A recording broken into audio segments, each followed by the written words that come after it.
Before you write that suicide note, yes, I know, you wouldn't need to write a suicide note. This is for a friend who might. You are the only one who can stop your friend from taking that painful, heartbreaking step. Most suicide notes never make the light of the day.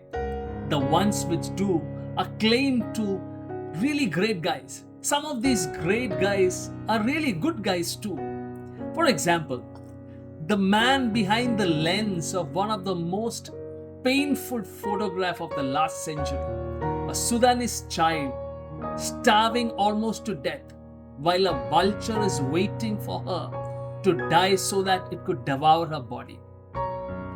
A shocking image of poverty. The photograph made Carter famous and he received the Pulitzer Prize in 1994. Carter desperately chased the vulture away after taking the photograph but couldn't do much to help the girl.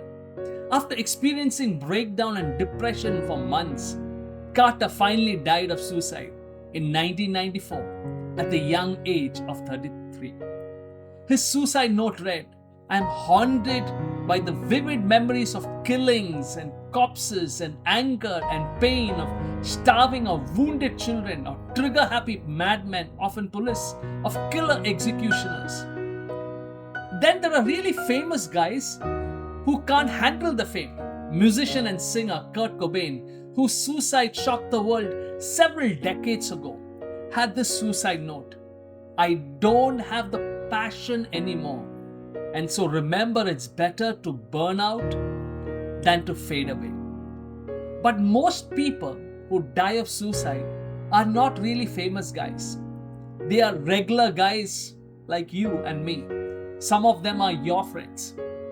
A friend who probably thought he failed. A friend who failed in his school year.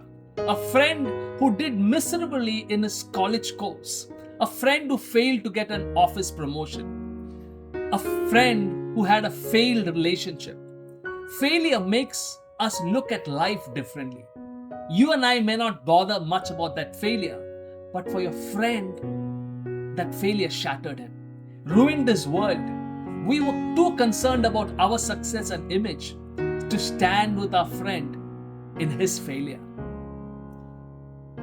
Your friend, a friend who's probably tired of living a fake life, faking it at home, at his college, at his workplace, faking who he is and who he wants to be, a facade that he's tired of maintaining on his social media accounts.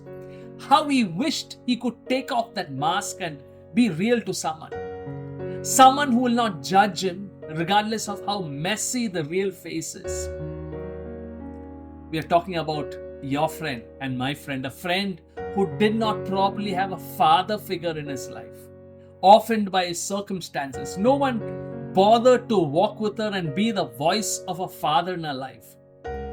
Maybe you and I were too bothered with our own circumstances and our need for a father figure that we did not care for our friend.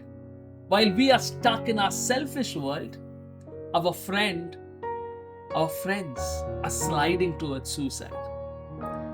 Probably your friend and my friend whose foolishness we blindly tolerated in the name of trendiness or being cool. Once in a while, these real foolish apps or games come out, which brings out the worst in us in the name of appearing cool. Remember the famous Blue Whale Challenge? The online suicide game that made young people appear adventurous for 50 days to try out 50 crazy challenges. Sadly, the challenge on the 50th day is to kill yourself.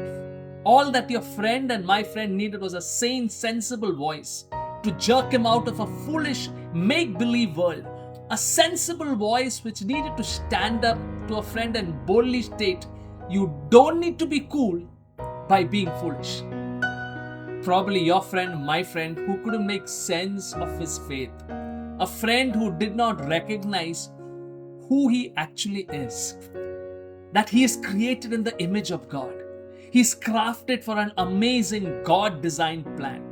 Nobody told your friend and my friend about his unique potential. We kept quiet and failed to let him know this awesome truth that all the stages of my life were spread out before you. The days of my life all prepared before I even lived one day, the Bible says. While I practiced my faith privately, my friend lived out his faith publicly. Failure, facade, father figure, foolishness, faith. My friend, your friend, was probably battling with all these issues and much more.